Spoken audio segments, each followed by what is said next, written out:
Bring in show music, please. Today on Squawk Pod, legendary investor Ron Barron. He's still long on Tesla. I don't expect to sell in my lifetime Tesla or SpaceX, either one. He's already made about $8 billion on the stock. This Tesla bull is also supporting CEO Elon Musk's nearly $1 trillion pay package. I don't think anyone believes who works at Tesla that he's not going to make 5 or 6 or 7 times in 10 years and 4 or 5 times again after that. Plus, breaking news from the country's biggest brick-and-mortar retailer, Walmart. CEO Doug McMillon is retiring after a decade-plus run. What's the story behind the story? He's only 59. He's only 59. I am told that this was his choice, that he wants to step down at this point. And the latest news that has us squawking. Everybody wants to buy Warner Brothers Discovery, Steph Curry and Under Armour split, and reducing tariffs to help affordability. Affordability is the new buzzword. I'm CNBC producer Zach Vallese. It's Friday, November 14th, 2025. Squawk Pod begins right now. Stand Becky by in 3, 2, 1. Cue, please. Good morning, everybody. Welcome to Squawk Box right here on CNBC. We are live from the NASDAQ market site in Times Square. I'm Becky Quick, along with Joe Kernen and Andrew Ross Sorkin. Yesterday's pullbacks for stocks, if you want to take a look at that, the Dow was down by 798 points, so not quite 800, but yes, 1.65%. The S&P was down by 1.7%, and the NASDAQ was down by 2.3%. So again, you are starting to see a little bit of concern. Dow is only 1.65% from the all-time high. The NASDAQ has had some losses over the last. Could definitely start like that. Anything, it always starts with something, but yeah. I don't know if there's any concern yet, considering it's from an all-time high. Yes. But not a bad idea. But it is something when you see an 800 and it didn't happen in October. Catches you. Yeah, right. It didn't happen in October. It happened, but delayed reaction. Well, 800 is we got to reset what 800 means, yes, because at it's less than 2%. It's a much different scenario. If you're looking at the NASDAQ for the week to date, it's off by 2.5% from its all-time high. It's down by 3.7%. It's all it is. A lot of it is tech angst. And that's where you saw some of the really big moves, 7-8% on stocks like. This is more concerning, I think. Well, but I was going to say the angst is going to be what is NVIDIA's earnings. That's the whole story. That's the whole thing. And risk off is manifest in crypto, Bitcoin. Which is not. I saw 96.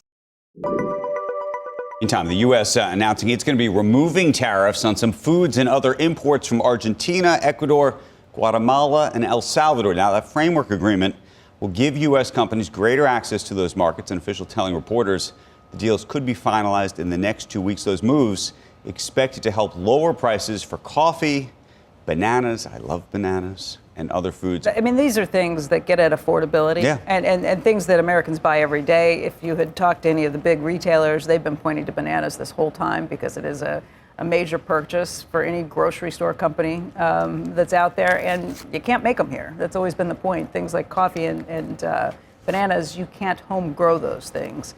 And it shows up in the baskets of things that people eat and consume every day.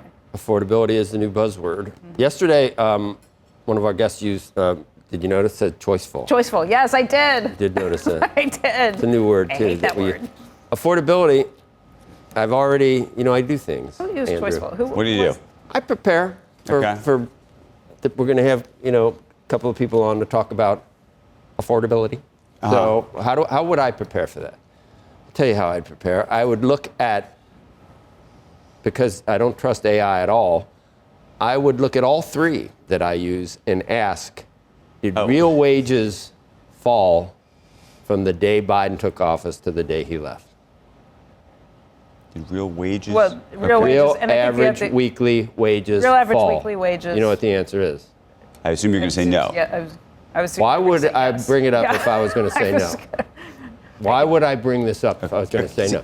Continue. Tell us exactly the numbers then. No, I don't need to tell you but they fell. It's a small amount, but people. Real wages, that takes real inflation wages into account. Takes inflation into account. Yeah. So by the end of it started rising towards the end. But the reason people feel like they're not ahead at this point is because we went through a 4-year period where every average weekly wages declined. Yeah. And you can't change it. I figured I'd get 2 out of 3 from AI because it's so lame, but 3 out of 3. And look, the issue with affordability, we're not looking at inflation that's anywhere near where it was in the Biden administration, but it hasn't come down below 3%. And well, it did, but now it's back now to it's 3. back above, now it's back above on an annualized basis, above 3%. And when you see things like higher prices at the grocery stores, concern about rent. All those. And by the way, if the Fed doesn't cut rates, that means you're not necessarily going to get help for mortgage rates. Not that the Fed controls mortgage rates because it's looking at the short end, not the long end. The highest inflation that we saw in 40 years didn't reverse itself. It stayed there and went up another 3%. Right. So those are tough issues to swallow.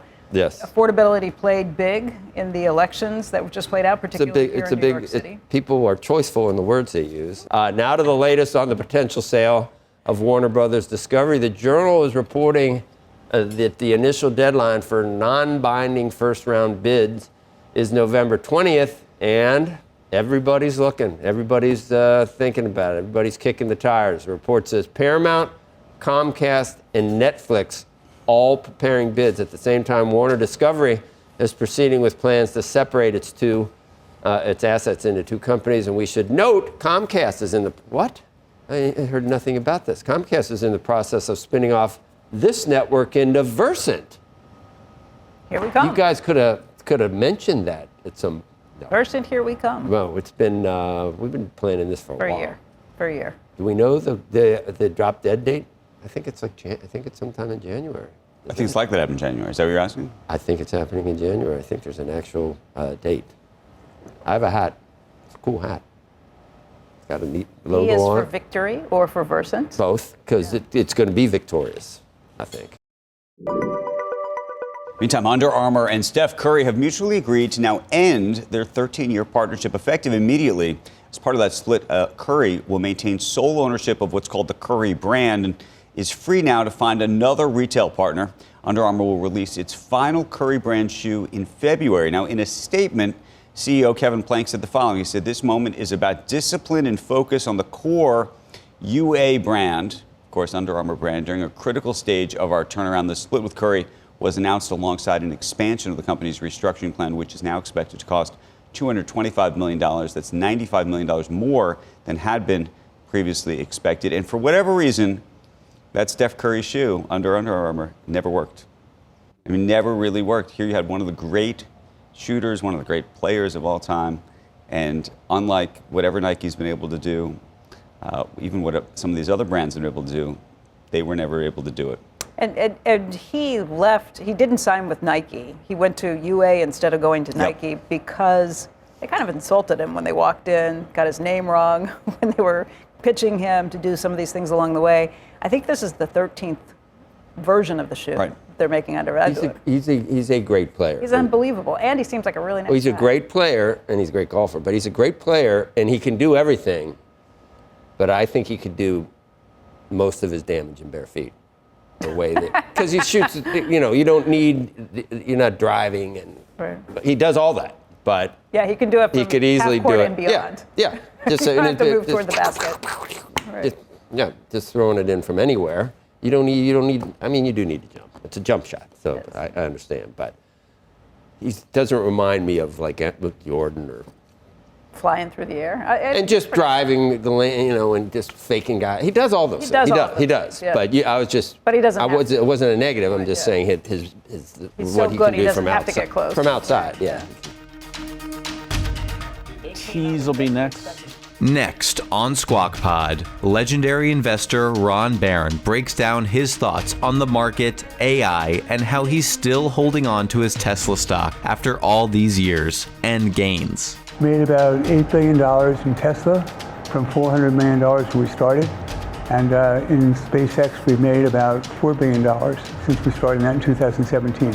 So about 12 or 13 billion we've made so far. I think we're going to make 5 times that next 10 years.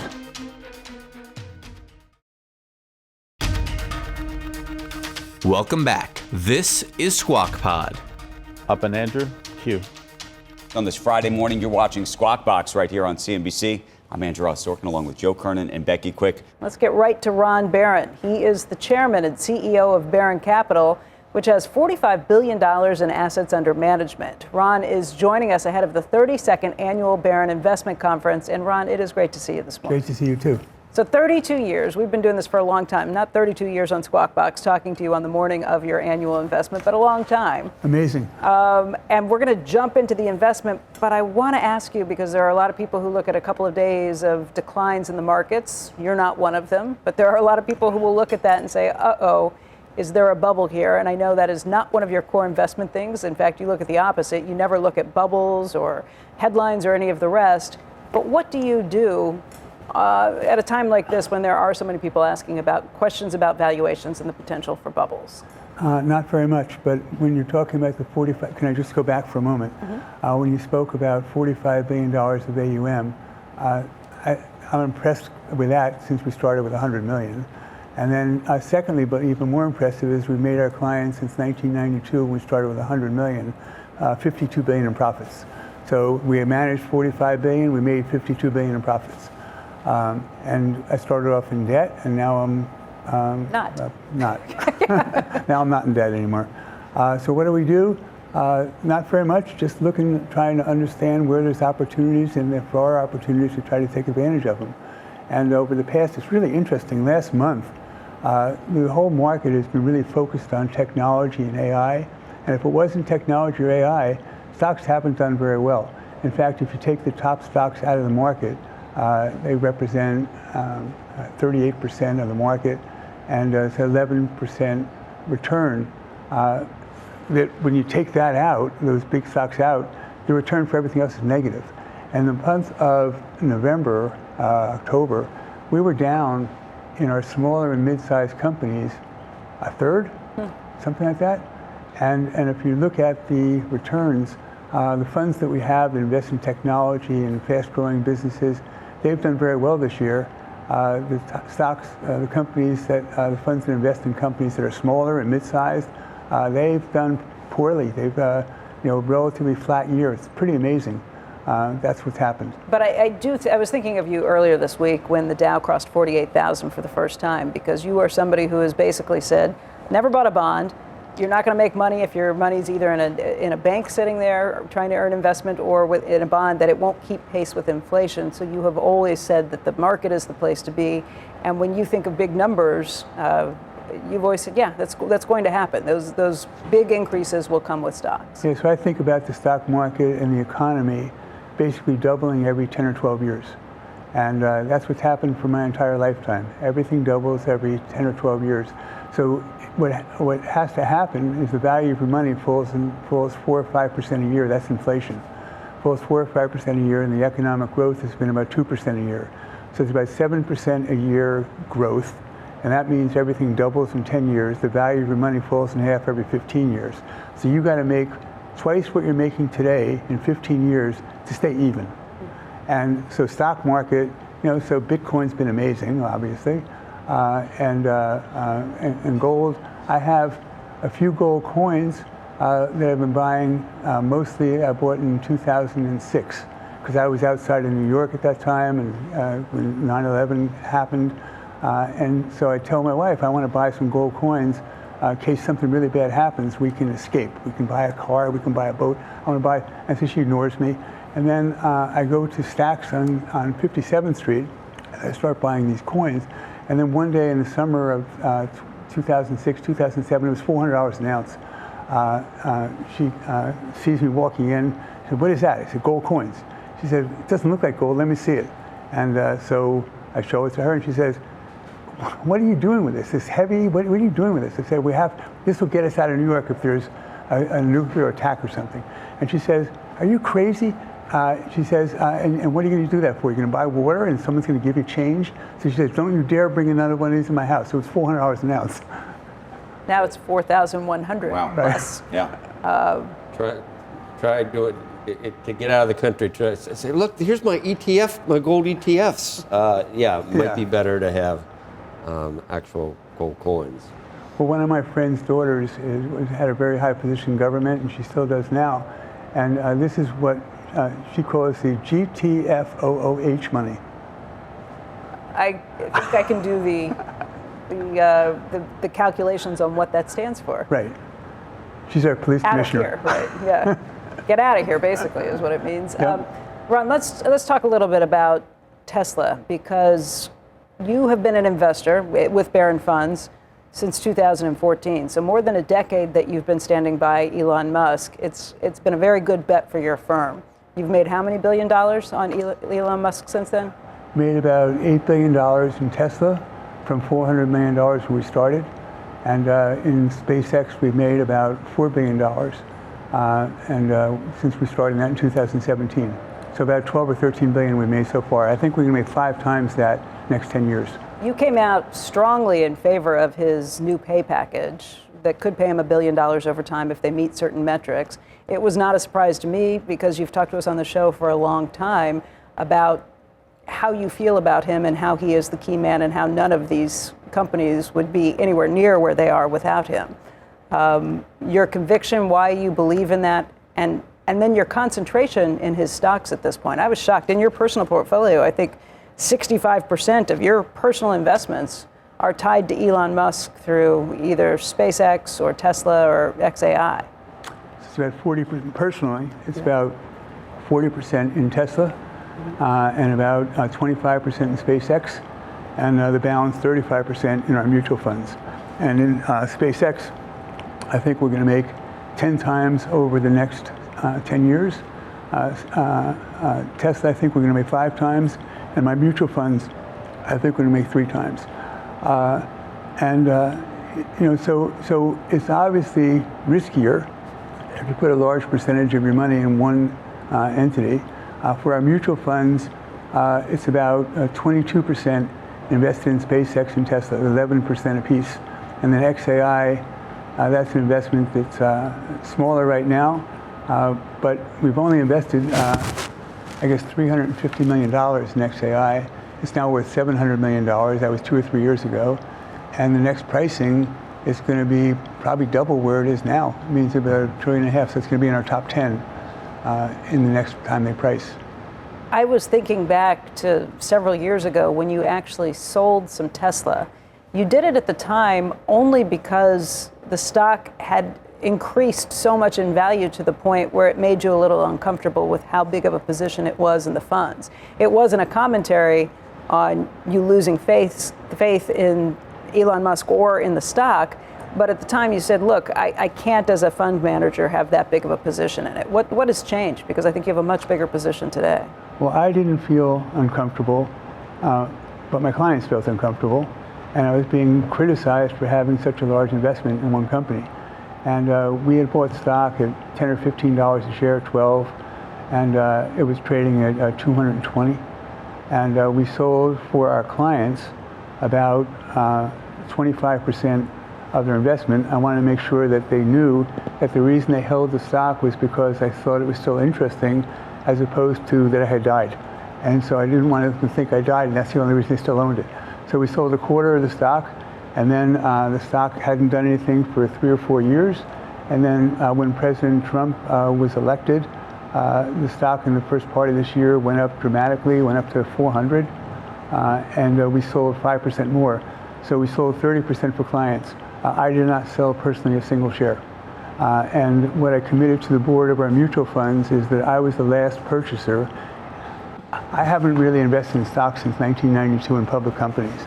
And I told the board, if you let me invest in this, when I tried to get everyone else to invest, nobody else wanted to at Barron Capital. So I said, if you let me invest a certain amount of money, then what I will do is I will promise that I won't sell any of my stock. And I told you I wouldn't invest, but let me break my promise and let me invest. And then I will be the last person out of the stock. So I will not sell a single share of my company, of my shares, until my clients have sold 100% of their shares.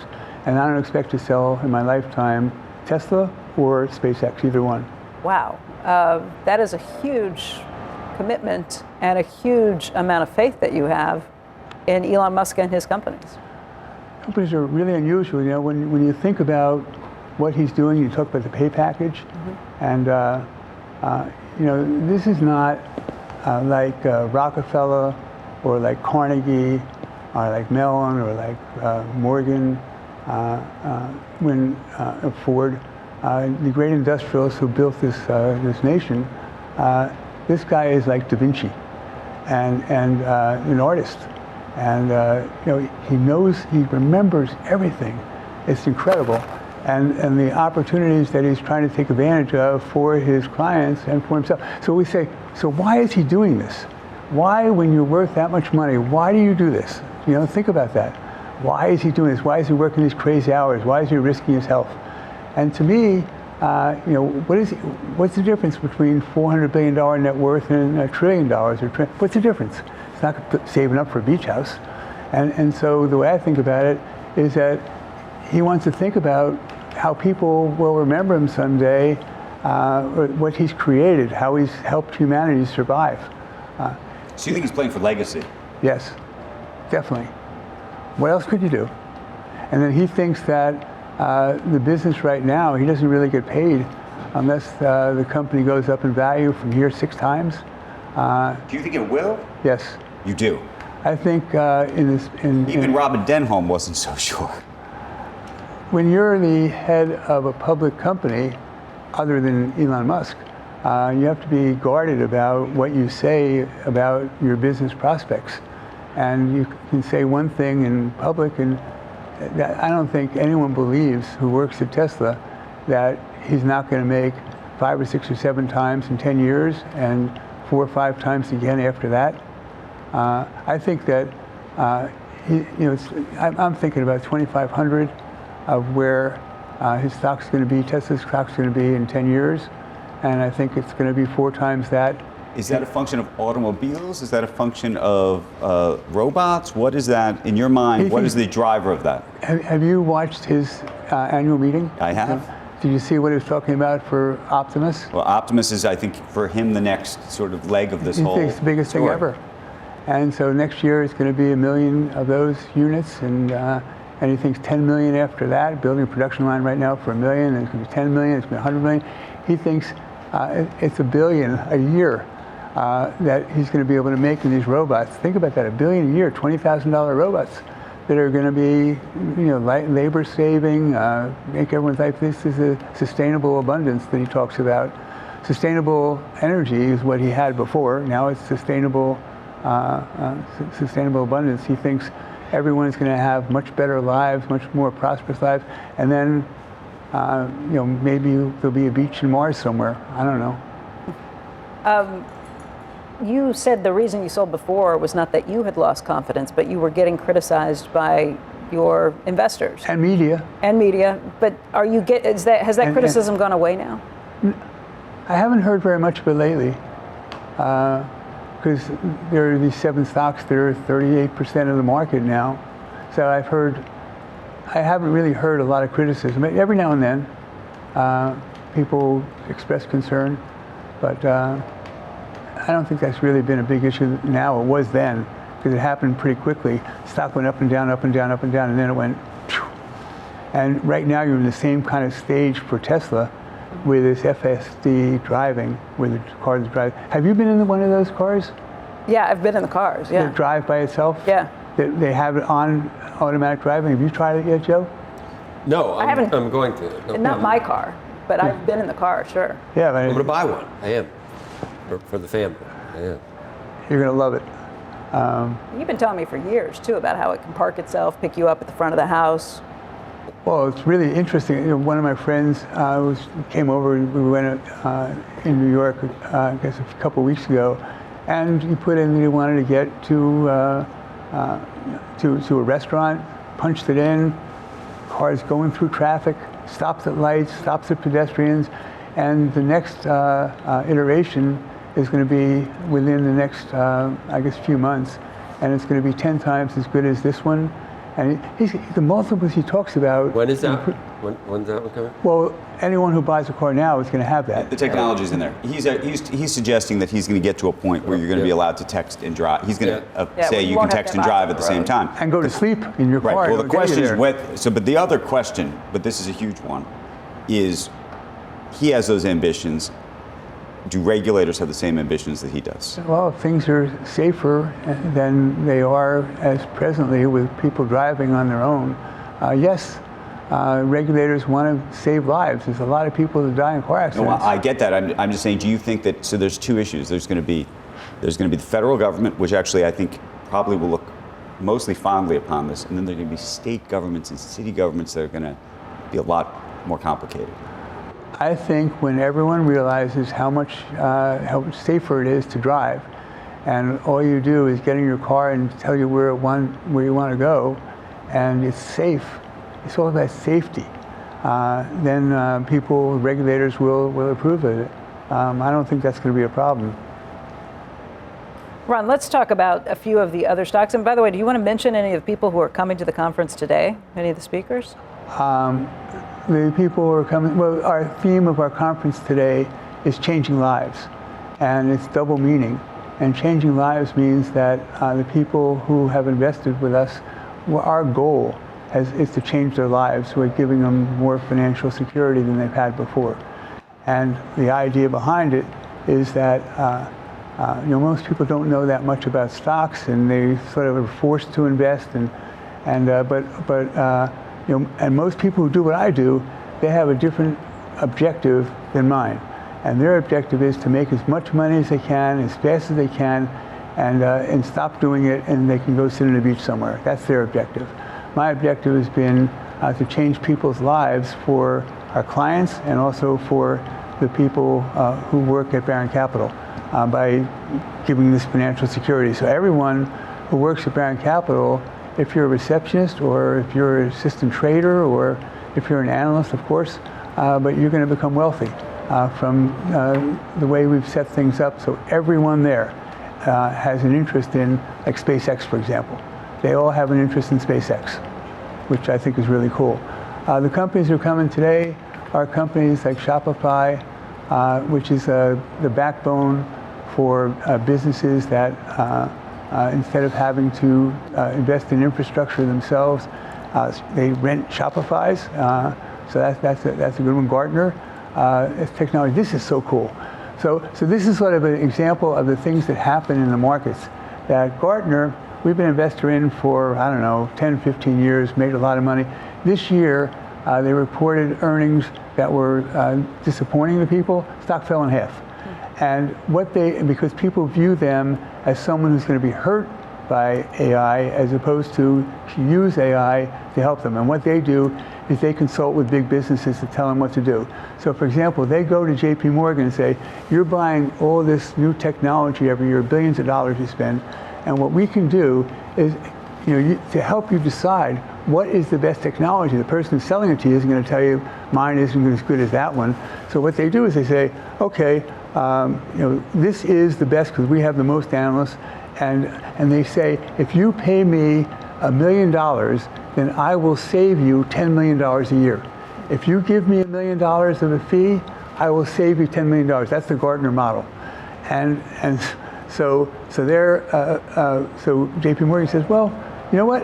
I think that what we should do here is that's a really good idea, but why don't I say, I'm not going to pay any fee at all, and I'll give you 25% of my savings if you don't charge me a fee. So Gartner says, okay, I'll do that. You see if you like it.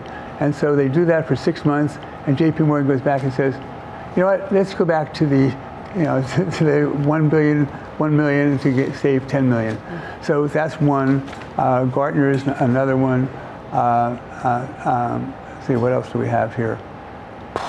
We're about out of time, but let's pick one more. Let's say on sneakers.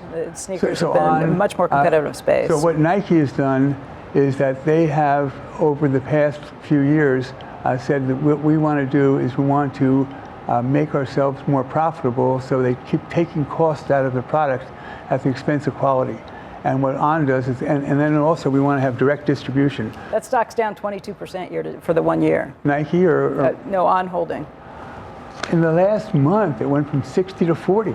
I have all these companies that have fallen by a third in 1 month. What happened? What's up with the market mentality that causes that? When I was young, I would hang out at this brokerage firm. I worked in the patent office at daytime, and I would sneak away, and I would go to this broker's office. And I would sit with the traders.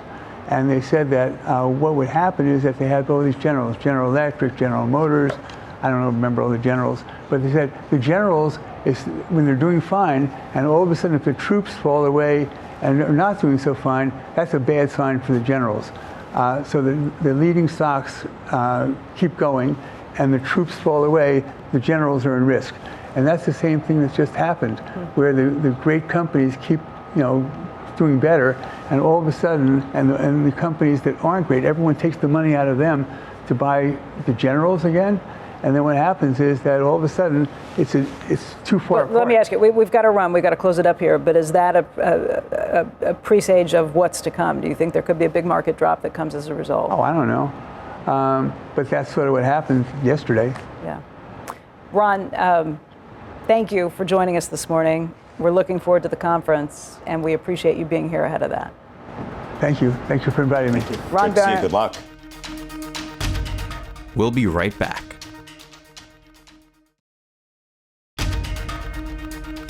Welcome back. You're listening to Squawk Pod. We got some breaking news we got to get to. Yeah, all right, let's take a look at shares of Walmart right now. They are off by 3.25% because the company is just announcing that Doug McMillon, the chairman and CEO, is going to be retiring. He's stepping down from the company where he has been in charge for more than 12 years. During that time, Doug McMillon has more than quadrupled Walmart's market cap. He's also set the company up for continued growth. He's been seen as somebody who is not only a stalwart leader, but also a visionary leader for a retailer in particular. I don't know if you remember, Doug McMillon at one point did an interview with us, and he took out of his pocket a list of all the retailers, the top 10 retailers over every decade, and talked about how they changed all the time. And that lived pretty large in his mind. As a result, he did some really innovative things when it came to adding a lot of digital capacity, changing things in the stores. He, raised the salaries for people and refurbished the stores at a time when it was not popular on Wall Street. There was a big revolt when he first announced that, and it was the Walton family that stood by him during that time and said this is the way to go. He did things like add an advertising unit to the company, which nobody ever thought about that. Advertising unit that also worked as digital online sales. What's the story behind the story? He's only 59. He's only 59. I am told that this was his choice, that he wants to step down at this point. I believe it because I can't imagine anybody wanting to chase him out of there. And as a result, again, that stock is off by 3.5%. Who's the successor? Here's the successor, John Furner, who is 51 years old. He's actually been there starting as an hourly associate. He's been with the company for over 30 years. He's going to be the incoming CEO for the entire company. John Furner is somebody who sounds an awful lot like the person that Doug McMillon was when he took over all those years ago. Doug McMillon started as an intern at Walmart and built and was actually driving trucks and supplying things, like unloading boxes at Walmart when he first started out and stayed with them there his entire career. Furner is somebody who started as an hourly associate. He's been there for over 30 years. He's been in a variety of leadership roles across all three of their operating segments, and the company is saying he understands every dimension of the business, from the sales floor to the global strategy. He's a Razorback, University of Arkansas, so he's local. Yeah, but this is a shocker. Doug McMillon, because he's so young to be stepping down, not even yet 60, but he also has kept up a pretty incredible pace over that period of time. Again, if you look at a 10-year chart, that stock is up by 426%. Mm-hmm. And Doug has been a pretty steady hand and an innovative guy. By the way, ran the Business Roundtable for a period of time. Has been involved in all sorts of big policy questions in America. I mean, even far beyond just even his role at Walmart. I think he's considered sort of one of the great stalwarts of both retail, but even more broadly, American business. Yeah. Think about what he was doing during the pandemic. It's unusual, but not unheard of. I can think of like Steve Burke. That's like the only guy where you go out. It's fun. It's good to go out on top sometime. Iger tried it, and then they pulled him back in like G3. We'll continue to watch this. The stock's off by about 3%. Walmart is saying that what they want to do is give a very long runway to John Furner, just like Doug McMillon had all that time ago. So bringing in someone who is young, who has still been there for more than 30 years, But P&G. could have a long time to be there. John's leaving too at Right. P&G. I don't know. Is he? He might just be 60. Right in that age range. Right. Yeah, Procter & Gamble. So those Procter & Gamble and Walmart. Wow. Yeah. Big stalwarts of the Dow. Yeah. All right, that's what we know for now. We'll continue to watch it. Yep. That's the pod for today. And for the week. It's Friday. We made it. Squawk Box is hosted by Joe Kernen, Becky Quick, and Andrew Ross Sorkin. On TV, watch weekday mornings on CNBC at 6 Eastern. Or to get the best takes of our show right into your ears, follow Squawk Pod wherever you get your podcasts. We'll meet you back here on Monday. Have a great weekend. We are clear. Thanks, guys.